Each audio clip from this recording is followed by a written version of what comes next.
Hey, my friends, we will be right back to the show. But I have a question for you. Are you struggling with the impact of childhood trauma? Well, know that you're not alone. I'm here to let you know that I'm starting a brand new weekly coaching group that includes a year of life coaching, accountability, support, habit and goal setting, and more. I'm starting a waitlist for the group right now, and I'm only taking a handful of people. And I'll let you know that through this personalized coaching, we'll work together to help you understand how your childhood trauma has shaped your beliefs, behaviors, emotions, and will help you create a roadmap for healing and growth. Right now, you can schedule an absolutely free coaching session with me and get put on the wait list if you go to thinkunbroken.com. My friends, it's your time to turn your trauma into triumph, breakdowns into breakthroughs, and become the hero of your own story. And I'm here to support you in doing that. Just go to thinkunbroken.com to register for a free coaching call with me and to get put on the wait list for the brand new weekly coaching program. Hey, my friends, we will be right back to the show. But I have a question for you. Are you struggling with the impact of childhood trauma? Well, know that you're not alone. I'm here to let you know that I'm starting a brand new weekly coaching group that includes a year of life coaching, accountability, support, habit and goal setting, and more. I'm starting a waitlist for the group right now, and I'm only taking a handful of people. And I'll let you know that through this personalized coaching, we'll work together to help you understand how your childhood trauma has shaped your beliefs, behaviors, emotions, and will help you create a roadmap for healing and growth. Right now, you can schedule an absolutely free coaching session with me and get put on the wait list if you go to thinkunbroken.com. My friends, it's your time to turn your trauma into triumph, breakdowns into breakthroughs, and become the hero of your own story. And I'm here to support you in doing that. Just go to thinkunbroken.com to register for a free coaching call with me and to get put on the wait list for the brand new weekly coaching program. We'll be right back to the show. But before we do, I want to tell you about today's sponsor, factormeals.com, where if you go to factormeals.com/unbroken50 and use the code unbroken50, you can get 50% off your first order. That's factormeals.com/unbroken50. If you're like me and you are a person who is busy trying to create a life, heal, work on their health, wealth, and relationships, and not to mention deal with the day-to-days of normal life, you do not have time to be going to the grocery store and trying to figure out what you're going to cook every single day of the week. In fact, one time I did the math and I realized I was spending over 15 hours a week at the grocery store and cooking. When I added Factor, I got to use that time for myself, for my family, for my friends, for my community, and for my business. And so if you're in the place where you need some more support in the kitchen, head to factormeals.com/unbroken50 and use the code unbroken50 to get 50% off. Not all bread is created equal. And if you like yours soft, fluffy, moist, and delicious, then Hero Bread and Buns should be your first choice. But Hero Bread isn't just about taste and texture. It's high in fiber with ultra-low net carbs with 0 grams of sugar. Order today at hero.co and use the code AH10 to get 10% off your first purchase. That's AH10 at hero.co, HERO.co for 10% off your first purchase. Hey, my friends, we will be right back to the show. But I have a question for you. Are you struggling with the impact of childhood trauma? Well, know that you're not alone. I'm here to let you know that I'm starting a brand new weekly coaching group that includes a year of life coaching, accountability, support, habit and goal setting, and more. I'm starting a waitlist for the group right now, and I'm only taking a handful of people. And I'll let you know that through this personalized coaching, we'll work together to help you understand how your childhood trauma has shaped your beliefs, behaviors, emotions, and will help you create a roadmap for healing and growth. Right now, you can schedule an absolutely free coaching session with me and get put on the wait list if you go to thinkunbroken.com. My friends, it's your time to turn your trauma into triumph, breakdowns into breakthroughs, and become the hero of your own story. and I'm here to support you in doing that. Just go to thinkunbroken.com to register for a free coaching call with me and to get put on the wait list for the brand new weekly coaching program. Hey, what's up, Unbroken Nation? Hope that you're doing well wherever you are in the world today. Very excited to be back with you with another episode with my guest, Jennifer Kramer, who is an artist, a licensed art therapist, and an online coach who helps women overcome the effects of narcissistic abuse. Jennifer, my friend, how are you today? What is happening in your world? I am amazing. I woke up this morning and went on a walk and listened to the Think Unbroken podcast while I was walking, and now I'm being interviewed on the Think Unbroken podcast. So that's a pretty amazing day. That's amazing. Well, it is my honor to have you here. I'm very excited. For those who do not know you, tell us a little bit about your background and how you got to where you are today. Yeah, so I think it's important to give kind of a foundation of where my life started with my family in the context of the generational trauma. I grew up with a single mom and my twin sister, so the three of us primarily, and also my grandmother was a big part of our life. My mother had made a really difficult decision when her twin daughters were just babies to leave my father, who, per her report, was emotionally and verbally abusive and a little bit physically as well. And I just think that's important to to note because it's like my foundation in life was both based on this situation of abuse and divorce and betrayal, but also on this very strong woman who took this brave step to walk out of a marriage literally one weekend when some things came to a head, to pack up for two babies and put them in the back of an acquaintance's car and travel 2 states away to make a choice that she thought was best for herself and her children. Um, so that said, I grew up primarily with my mom and my grandmother and my sister. That was my nuclear family. And as my sister and I have gotten older, we've recognized that our mother really leaned on us emotionally as a single parent who had her own unresolved trauma. She really just kind of wore her emotions on her sleeve. She didn't have a lot of close friends to share her struggles as a single parent with. And so we heard about the financial struggles, her frustrations with work, her frustrations with us.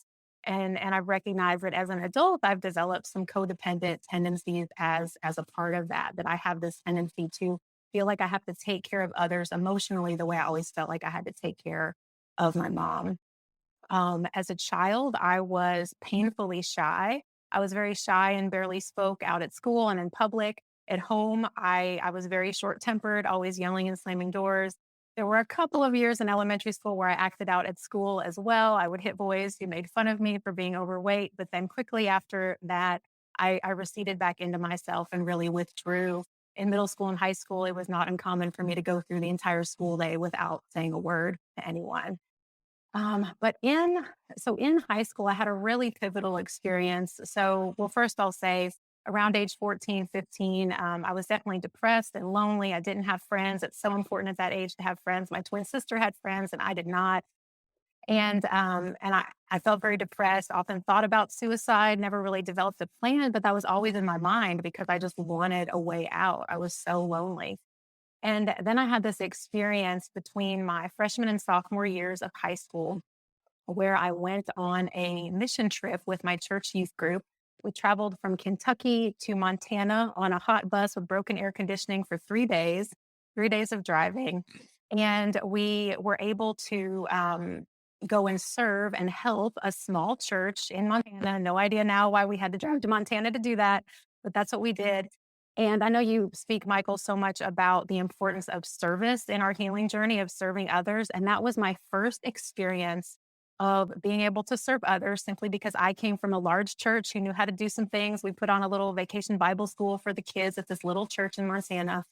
And I thought, wow, I have something to offer to someone else. So for the first time at age 15, I felt like I had some value that I could give to someone else. And that experience combined with a mentor relationship that I had with a young man who went on that trip, who didn't allow me to push him away the way other adults allowed me to push him away. That experience of that friendship, that mentoring relationship with that experience of service really just took away all of those suicidal thoughts. Now, that doesn't mean I didn't struggle more throughout high school. But it was a real turning point for me. And I really decided around that time that I wanted to someday work with people. At that time I was thinking kids or teenagers only, because that was, my life experience up to that point. And I wanted to help others the way that mentor had helped me, but I wasn't sure what that would look like. And again, I still barely spoke at school. I didn't know how I would do that, but that was a long-term goal. When it came time for college, I decided to I had studied art all through high school in a very intensive magnet high school program. I was a little burned out on art by the time I got to college, but I decided I would become an art teacher because that's what my mother had done. That's what I'd grown up with. It took one art education class for me to realize that was not for me. I did not get excited about laminating, visual aids of impressionist paintings. I was not a teacher personality for sure. And then I had a bit of an identity crisis, and I thought, well, I want to pursue art, but if I don't have a job lined up, like being an art teacher, then what's the point? Like, should I really do that?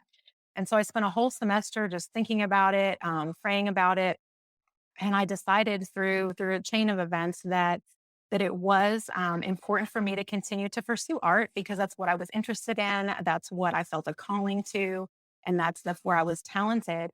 And so I made the decision to just get a Bachelor of Fine Arts degree, which for those who don't know, that literally just trains you to be a professional artist. So you put on a senior art show, you write your artist statement, you publicize it. And I knew that I didn't want to do that for a living, but I valued that education of learning how to be a better artist. And I trusted that there would be a career for me. And I kept saying, I want to use art to help people, but I'm not sure, what that looks like. There were a few people in my life who suggested art therapy around that time. And I remember really, really thinking that I was not smart enough to do that. I thought the psychology aspect of that was too much for me. I thought I'm an artist. I want to help people. And art therapy might seem logical, but I just was not confident in my intelligence to do that. It didn't seem feasible to me.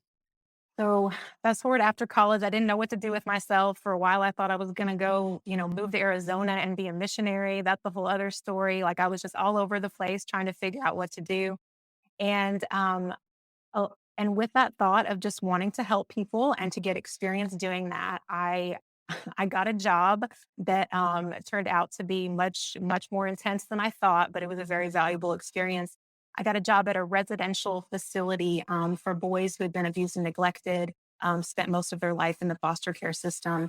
And so these were kids who had most likely been hospitalized in a psychiatric hospital after some sort of violent outburst or series of violent outbursts or other dangerous behaviors in the foster home they were in.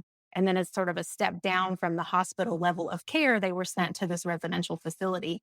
And so I was, gosh, like 23, 24. I had very minimal experience working with children, but I was like, oh, I want to help people. And so I got in this job where I was working in a living unit with boys who were ages 8 to 11, all with very severe behaviors. I was told that if I didn't get cussed out and called a bitch at least once every shift that I was working, that I wasn't doing my job, because it was our job to set boundaries and discipline Yeah. and also to love on these kids. And in retrospect, that was the best experience I could have had to prepare me to be a therapist because I wasn't just reading in the DSM manual about, the diagnostic criteria for oppositional defiant disorder or PTSD. I was seeing it every day at work. I was seeing it in these kids. And to this day, I often think back on those experiences to inform my clinical practice as an art therapist now. And so it was in that job that I naturally started doing art activities with those boys because that was something I could do. And then lo and behold, I thought, well, maybe art therapy could make sense for me because I started to have that mental health experience in that job. And so then I gradually started this process of going back to school, taking all the undergraduate psychology classes that I had not taken before because I thought they were too much for me. And I already had all the art prerequisites for sure. And I started this graduate school program.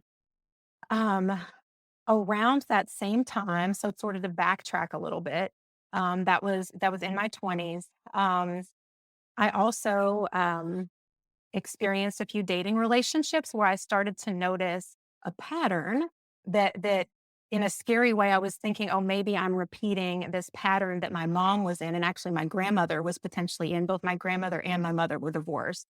And so I started noticing myself really being drawn to controlling men, to men with histories of addiction and trauma, to men who had active addictions. And I was really thoughtful during that time of wanting to break this pattern of not continuing in that. And I thought I had a really, really good hold on that. And so around the time I was finishing up art therapy school, starting my career, I was in an abusive relationship that was kind of the the icing on the cake to all abusive relationships I've been in before. In fact, I maybe wouldn't even characterize those previous relationships as abusive, but definitely dysfunctional, definitely some manipulation there and some control.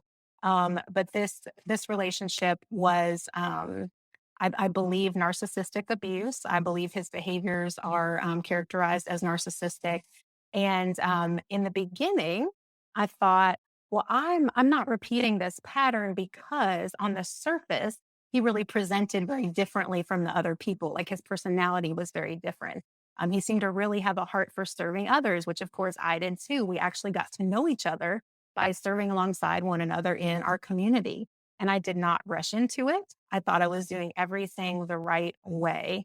It wasn't often you'll hear people talk about a relationship with a narcissist as being this whirlwind experience where they just got swept up and got into the relationship quickly. Things got serious quickly. That was not the case. We were friends for a long time. I thought I was doing everything the right way and breaking my pattern. Lo and behold, I find out that was not the case. It was a very abusive relationship, very, very crazy making. And the decision to leave that relationship, I would call sort of my rock bottom. The fact that that relationship failed. And during this period of time in my life, there were also multiple other things that really rocked my sense of identity. So my mother died. Actually, my grandmother and my mother died 11 months apart. And so that was half my family, right? I do have other family that I keep in touch with that are part of my life. But as far as who I grew up with, it was my grandmother, my mom, and my sister, and half of that family was gone. And so that really shook my sense of self. Um, then I also changed jobs multiple times, moved multiple times. I became a mother myself and found myself as a single mother, and then this abusive relationship as well. And so through all of that, I didn't know who I was anymore. I felt um, definitely at a rock bottom, and I have some other thoughts about rock bottom that I'd like to mention in a minute, maybe. But actually, I'll go ahead and mention it now. I think that our rock bottom experiences are relative, right? Like it looks different in everybody's situation. And Michael, I've often heard you ask your guests essentially, do you think that reaching a rock bottom moment is necessary? Like, can we somehow avoid that? And I think in retrospect, looking at my experience, so I needed that relationship to hit rock bottom and to really catapult my healing and actually break the pattern. That is what catapulted me into actually pursuing therapy for real for the first time, and so many other, like a support group, all kinds of things that were so helpful to me. But I think if we think about that rock bottom as the thing that is the catalyst for that big change in our life, I think we can actually sort of control that, if that makes sense. Like, what if everybody listening today thinks about if you're in this pattern that you've noticed, like I was in my 20s in those dating relationships, and you think, well, I'm not like in a horrible place yet. I'm not like those people that actually need to go to therapy or actually need to do all these other extreme things to heal themselves. What if we stopped and made a choice that that last experience, whether it was that last time we abused drugs and alcohol, that last unhealthy relationship, that last time we binged on a food that made us feel sick, like what if that was the last time, and you decide, hey, I think that was my rock bottom, and now I'm going to move forward and change. And so I think in retrospect, yeah, I sort of maybe needed that in order to catapult me into this phase of more healing, this phase of therapy and really seeking help. But I could have done that earlier. So that's kind of what I want listeners to consider, that you can maybe choose that your rock bottom is right now and you don't have to wait for it to sort of happen to you. Hey, what's up, Unbroken Nation? Just want to take a moment and invite you to be my guest at Think Unbroken Conference this November. That's right. Think Unbroken is hosting our Unbroken Con for free. It's 5 days of trauma transformation information with myself, special guests, and even some of the leading experts in trauma education from around the world. For 5 days, we're going to jump into what it means to actually take the steps to be unbroken. All you have to do is register for free at unbrokencon.com. That's unbrokencon.com. That's right. 5 days of trauma transformation information with me, special guests, and some of the world's leading trauma trained experts for free for 5 days this November. More details to come, but in the meantime, go to unbrokencon.com to register, and I'll see you there. Yeah. And there's so many thoughts here that I have about your journey and your story. And the reason I've just kind of been listening and absorbing it is because it's relatable, right? And I think so often people immediately kind of look at the experience of other people's lives and go, oh, well, they're just so different. They figured something out. They're special. And I'm like, no, like I sit here and in this conversation, I'm like, yeah, no, that makes sense. I had that experience. I remember this moment. I remember that thing that happened that kind of led me down this path. And there's so much to it where you're just, in my experience in looking at life through this scope of someone who is healing, obviously, and I've said this before, I don't think you're ever like healed. Like this is a fucking lifetime journey. But in this journey, you learn and you understand and you get so much clarity about who you are. But I think it takes all of those little sequences, all of those experiences. And unfortunately, I think life is obviously linear. Healing is not. So it's like you have this straight line and then you have these ups and downs, like are in congruence with each other. And you just learn because like I have this question, then I want to go back to something that you said because, and we'll get into art therapy, I promise. But I think that this is really important and probably the catalyst into this question. You know, you mentioned being in your early 20s and working with those little boys. I remember distinctly in my own journey being young and art being kind of this thing that I explored. But there wasn't a lot of safety around it. And I think a lot of kids are really scared to express themselves, especially in environments like that. And so I'm wondering twofold. One, what was it that you learned from those children in that environment? And what did they learn from you? Yeah. Um, I think I think what I learned was that they needed an outlet. They were looking for a creative outlet and that wasn't offered to them. Especially, I mean, I don't know exactly what their environments were like in their foster homes or their homes with their biological families, but in that environment, there was not a lot of expression. They were living in a facility, right? And so yes, they were going to therapy, but as you said, it wasn't necessarily safe for them to express themselves with their peers. So the art making process really provides this safe container when done in the safety of a relationship, you know, and that's really the definition of therapy that takes place within that therapeutic relationship. And even though I was not a therapist in that particular role, I was that safe relationship for them to create that art in. So in a way, I created that sort of safe container within the art making process. And I think maybe that's what they learned from me. I don't know, but what I learned from them was, um, I don't know. That's a good question. I learned through those experiences that, well, like I said, that they really needed that outlet. That it could be very helpful for them.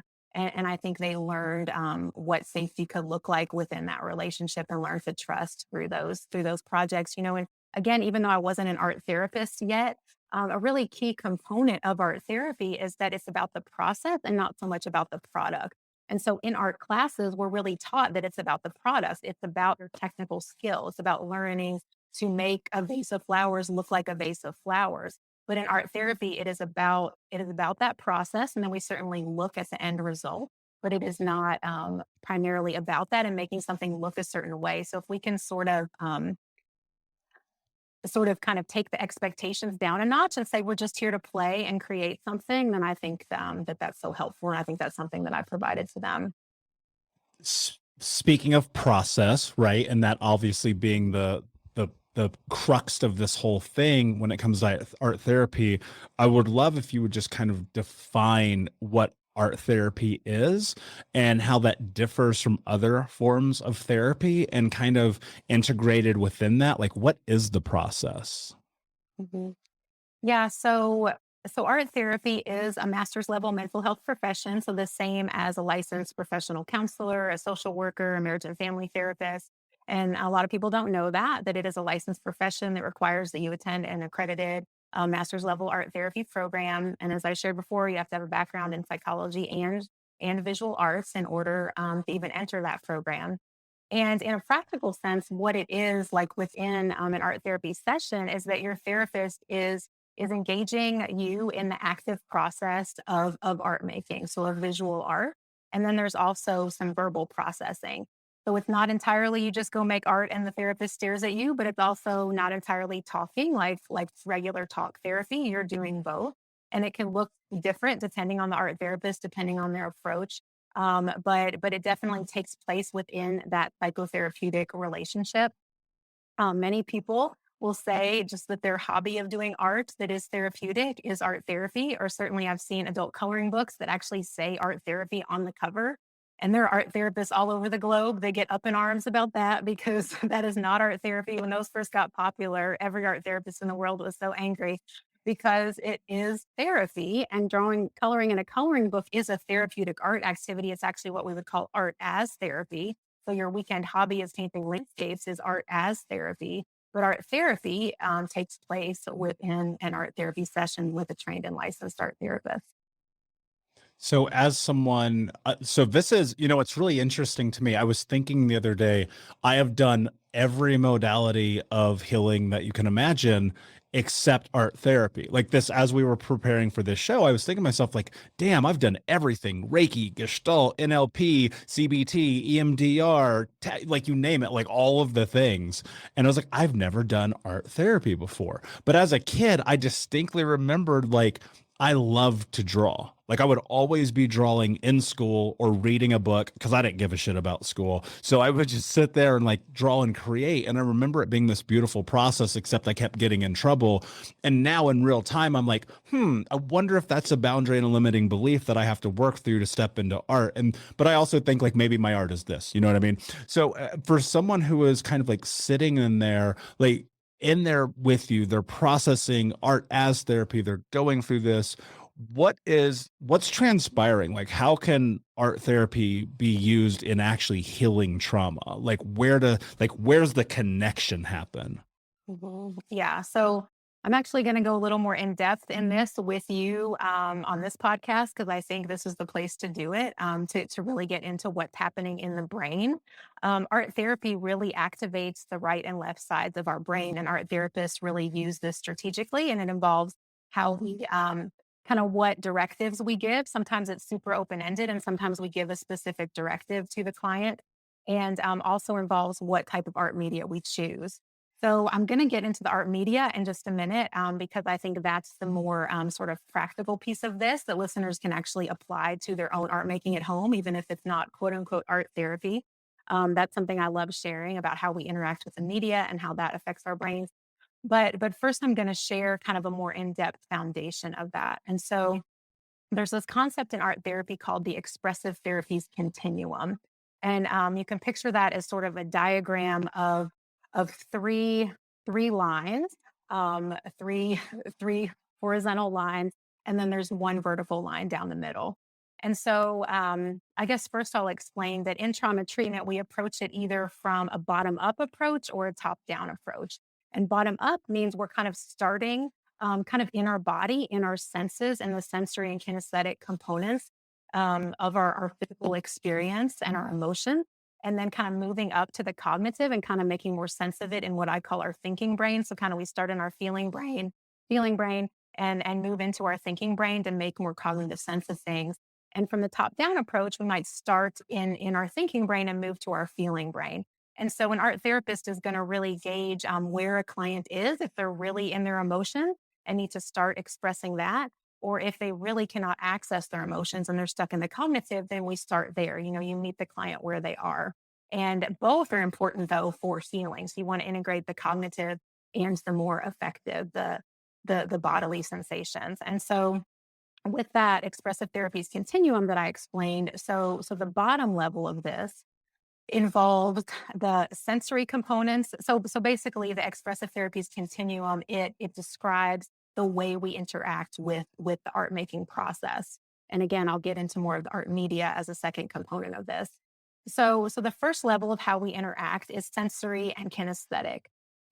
Sensory would be if you imagine like you're using a piece of Play-Doh or modeling clay, and you're really concerned with engaging your senses. So you're feeling what it feels like, the texture, maybe gently pressing your fingertips into it, seeing what that feels like, maybe the smell of the clay. And then the kinesthetic component is this polarity, sort of the opposite of that, where you're more focused on the movement. So this would look like maybe pounding the clay or more aggressively kneading the clay, really engaging your muscles in that movement. And as you shift from one to the other, you're less focused on the opposite end. Again, these are polarities. So if I'm more focused on the pounding of the clay and that kinesthetic movement, let's say I've got a lot of anger. I've definitely worked with a lot of kids in the past who had that anger just deeply in their bodies. And so they're concerned with the kinesthetic quality and nothing else.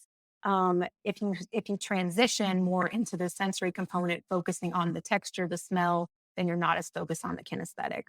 Um, if we move up to the next level of the three levels in the expressive therapies continuum, it is perceptual affective. So we engage with the art making process from a perceptual perspective by focusing on using line and value to create form. So you're creating like the definition of different figures and shapes, the difference between a foreground and a background, that kind of thing. And I guess I should say, so this sensory component and the perceptual are very much more left brained activities when we think about left brain versus right brain, where the kinesthetic and the affective are right brain. And so on the other end of the spectrum, what it looks like to engage on an affective level in the art is you're using more color, or you're expressing your emotions, and you're not so concerned with the form and making like recognizable shapes. You're just focused on the colors and the emotions. And then the third Mm. level is cognitive symbolic, with cognitive being engaging more of the left brain and symbolic being engaging more of the right brain.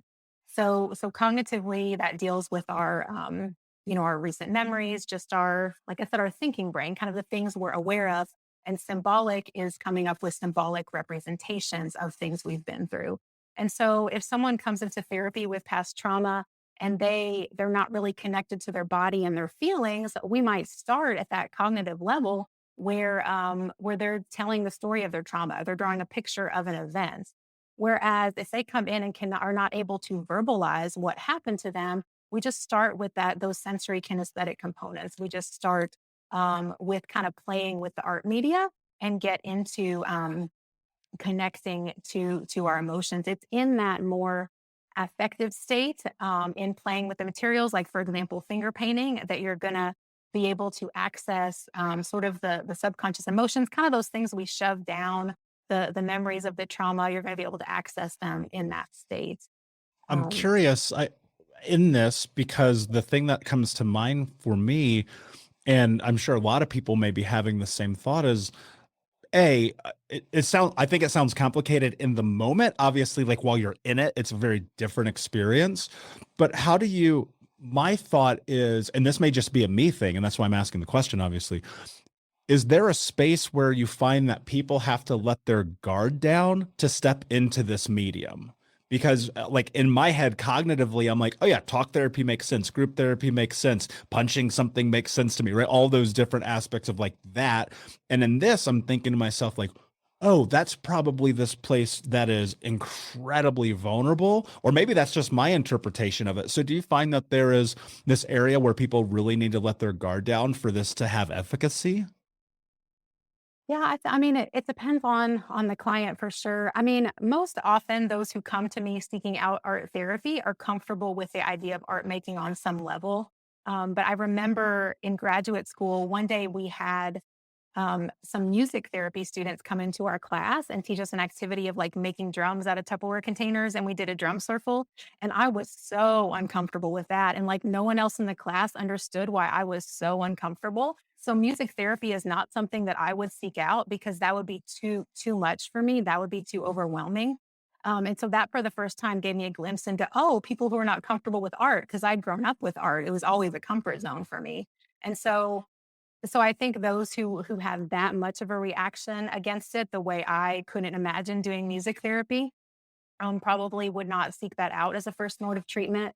But that said, I do certainly have clients that are a little more apprehensive. And so, as I said earlier, we start with where the client is. So I worked with kids for many years, and I would often have little boys in particular that just loved drawing with pencil, with graphite pencils, black and white, no color.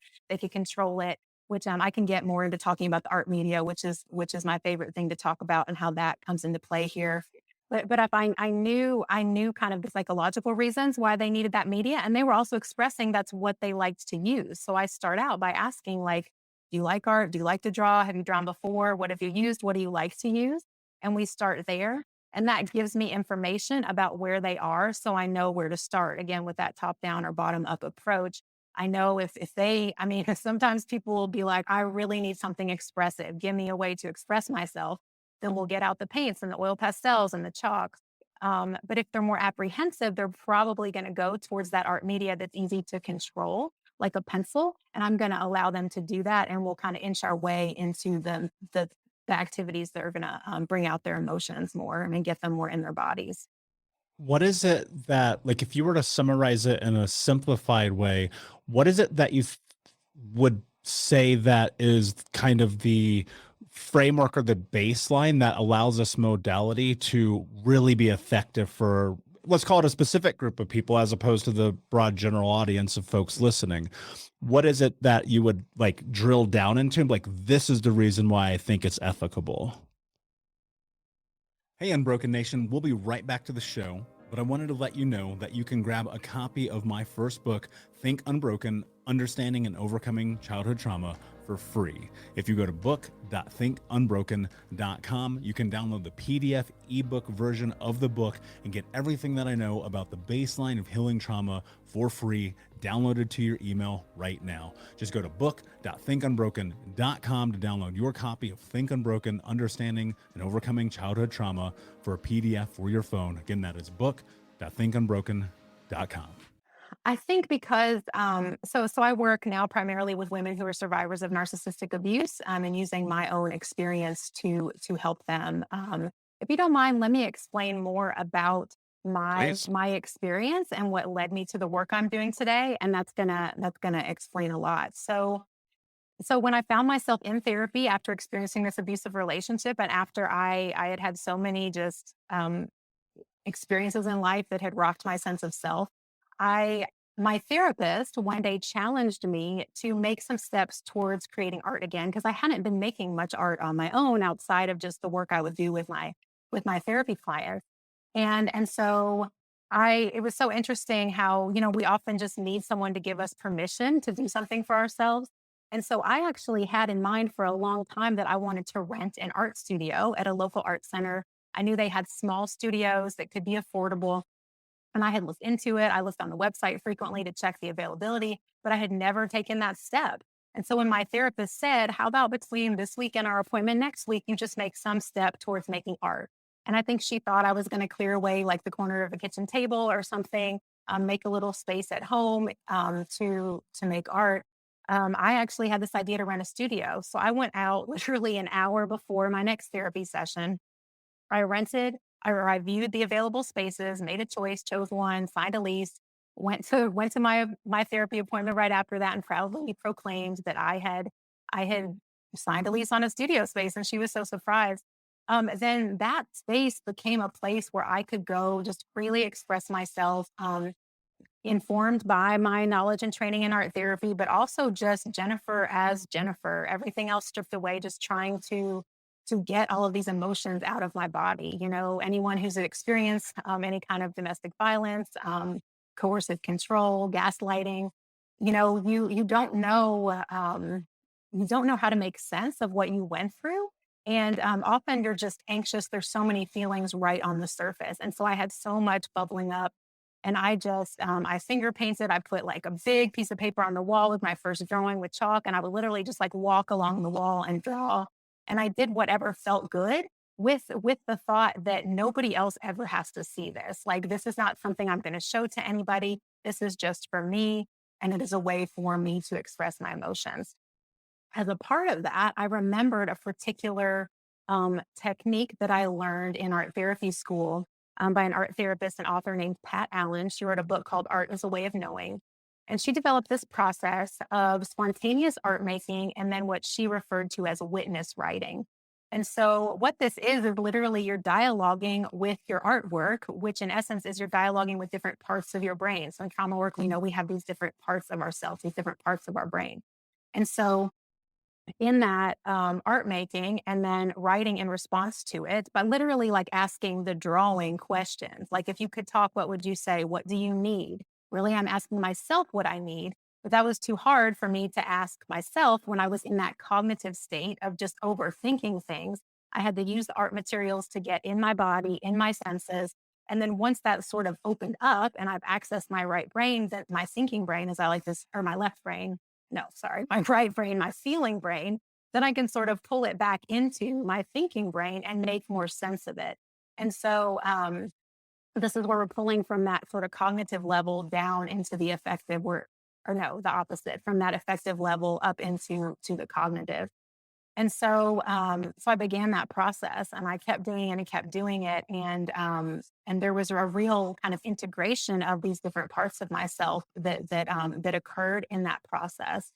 And a part of this is the use of the art media. So another kind of spectrum to talk about is that we can categorize all art media on the spectrum from fluid to resistive. And so fluid media, of course, is paint, but even within paint, watercolor paint or a watered down, like thinned out acrylic or oil paint is going to be more fluid than thick paint right out of a tube. And then kind of moving down the spectrum, you have soft chalk pastels that feel, you can sort of glide them across the page. It creates a lot of chalk dust that you can smear around in a real fluid fashion. And then keep going down the spectrum to the more resistive, like I mentioned, little boys that really feel the need to draw with a graphite pencil for a sense of control. So the reason why this is important is precisely because the resistive media, which requires more control and gives you a sense of control, that can alleviate anxiety. It helps you feel in control of your emotions and in control of your body. Whereas the more fluid media, it gets in kind of at that affective level where you're accessing your emotions, you're more in your body. And Mm. so I knew this as I was approaching the art myself. So I would assess, how am I feeling? What do I need in this moment? So do I need to draw with pencils a really tight mandala design because that feels good and calming and like I can control it? The same reason people love the adult coloring books. It can give them a sense of control. But some days those adult coloring books are drawing a really tight pencil design would make me feel anxious and I would need to be more expressive and use the paint. And it was so interesting when I learned this concept in graduate school. It immediately made sense to me intuitively as an artist because I remembered back in my undergraduate experience, I would often get really kind of lost in the paints and I didn't know why. I would just stand like for hours in my painting studio and just go over and over the same thing. And I was notorious for never finishing a painting. And even in my senior art show, I ended up with a very small amount of works that didn't even need to be narrowed down. I had just enough to fill my part of the gallery, because I just kept going over and over and over again on these canvases or piece of wood. This painting actually behind me is one of those that I did in college, and I would get lost in it and I'd feel anxious. And then what I would do eventually was I would take the back end of my paintbrush, the handle, and make a line to delineate a form. So, like I was explaining earlier, that kind of left brain activity of the perceptual engagement where we need to create a form. It's like we need to contain it. Whereas when we're moving more into the feelings with the paint, things are less contained. It's more about our emotions. And so I was feeling the need to go from that polarity of the feelings. Oh my gosh, I'm lost in the feelings and the fluid media and the paint over to I needed to like rein it in by making lines and making more solid forms and shapes. And so when I learned about the fluid versus resistive media in graduate school, it made so much sense to me based on how I naturally engage with art media because I tend to be anxious and I love painting, but that can feel overwhelming. And so I need to sort of rein it in. And so these are all concepts that I apply with clients. I have specific directives where, you make a mess and then clean it up. You create a painting and then you rein it in somehow by going back and adding lines to contain it.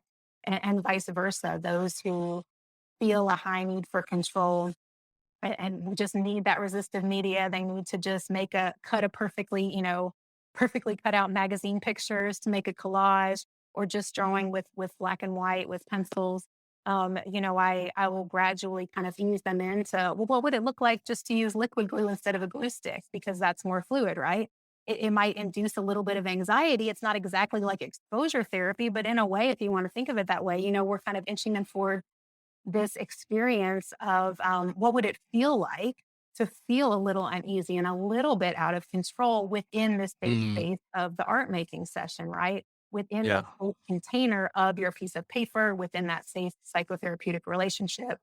Um, That makes a ton of sense to me because I'm thinking to myself, there's been these times in my journey where if I'm doing something, I'm like intentionally somehow because of understanding my need for control, I'm like, oh, be really interesting. Just let go of this and see what happens.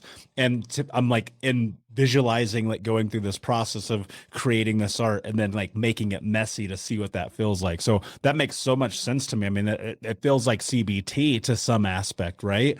I'm really curious for people who maybe they're at home and they're listening and this is a new idea for them. They've never even heard this concept before and they're like, oh, this is curious and I want to at least tap into this a bit. How could they do this at home with themselves in a way that could, I don't know, necessarily be therapeutic, but at least it would be something that would start planting a seed about this being a modality for them? mhm.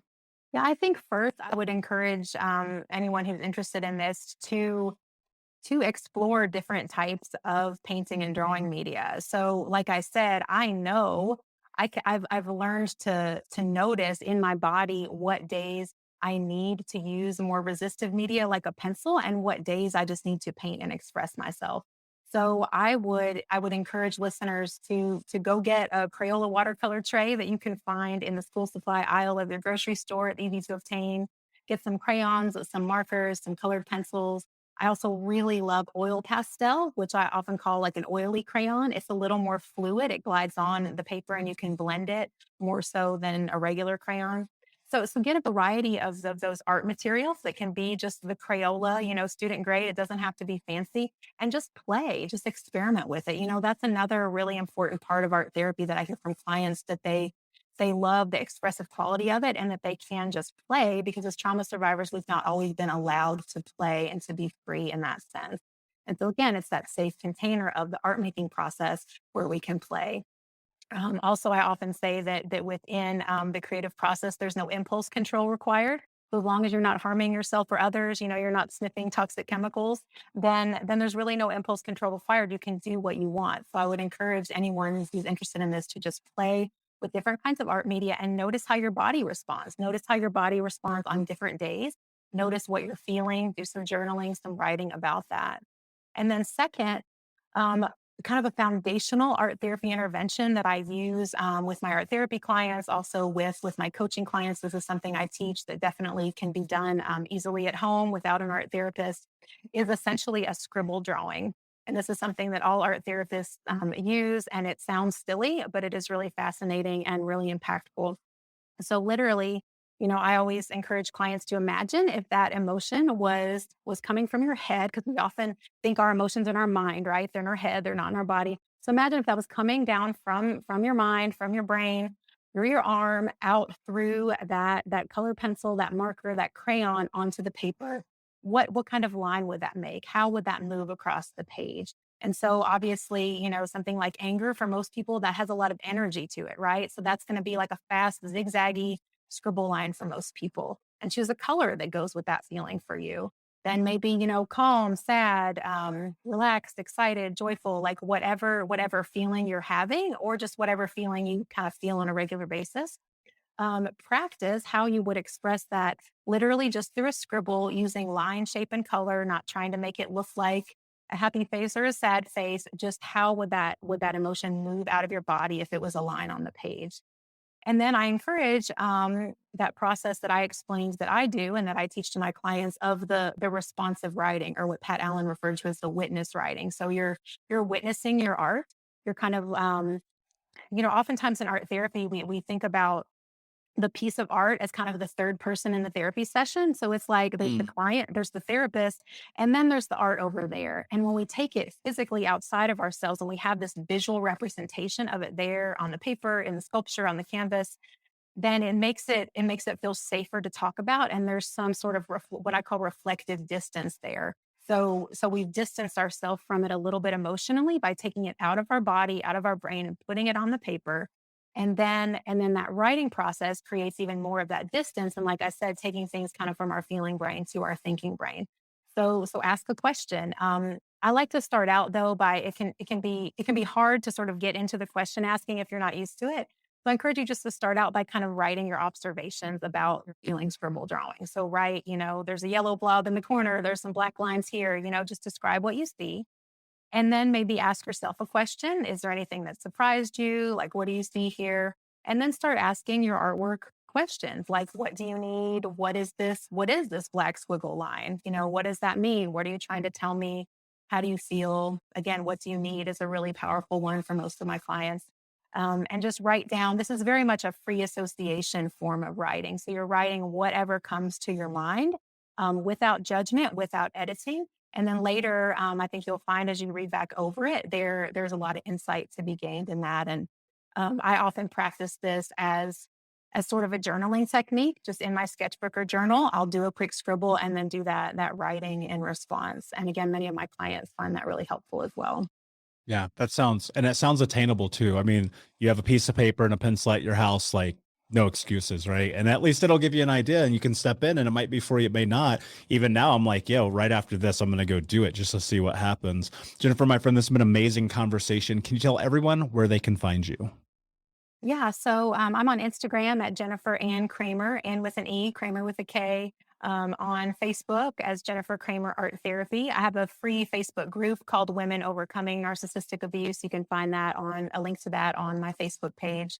Also, a good website that has all the links to everything is my link tree. It's Linktree Jennifer A Kramer. That's also the link in bio on my Instagram. Brilliant. And of course, we'll put the links in the show notes for the audience. My last question for you, my friend, what does it mean to you to be unbroken?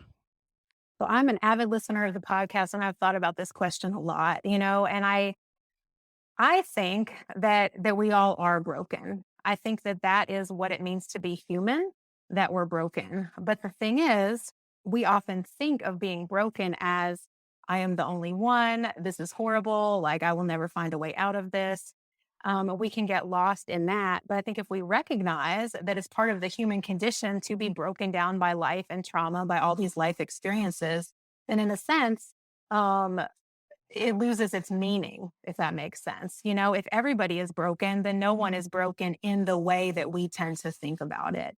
And so I think when we can recognize that we're all in this state of brokenness, we're all trudging through this thing called life, then that's where we can experience this feeling of unbrokenness. Truth. I love that. Thank you so much for being here, my friend. Unbroken Nation, thank you so much for listening. Please like, subscribe, comment, share, tell a friend. And until next time, be unbroken. I'll see ya. We'll be right back to the show, my friend, but I wanted to let you know about our brand new podcast community for Think Unbroken podcast. I know that for so many trauma survivors like myself, for the longest time, I felt alone, like nobody got it, nobody understood, and that I was just going to have to figure this out on my own. But that's not true. And the reason why we created our brand new Think Unbroken Academy podcast community is so that we can bring all the members of the Unbroken Nation together in a place where we can can learn, grow, heal, change, and transform our trauma into triumph.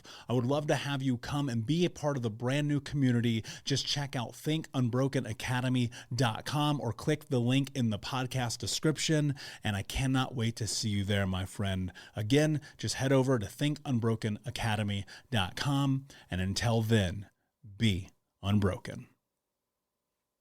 Thank you so much for listening to Think Unbroken. Please share this episode with someone who could use it and help us move forward in our mission of ending generational trauma in our lifetime. And if you would, please take 5 seconds to pop on iTunes or Spotify, hit that 5-star, leave a review, and you can also reach out to us on social at Michael Unbroken or at Think Unbroken. And of course, you can check out our YouTube channel at Think Unbroken. Thank you for being a part of Unbroken Nation, my friends. And until next time, be unbroken. Hey, my friends, we will be right back to the show. But I have a question for you. Are you struggling with the impact of childhood trauma? Well, know that you're not alone. I'm here to let you know that I'm starting a brand new weekly coaching group that includes a year of live coaching, accountability, support, habit and goal setting, and more. I'm starting a waitlist for the group right now, and I'm only taking a handful of people.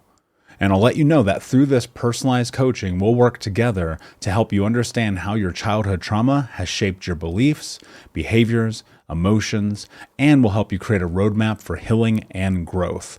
Right now, you can schedule an absolutely free coaching session with me and get put on the wait list if you go to thinkunbroken.com.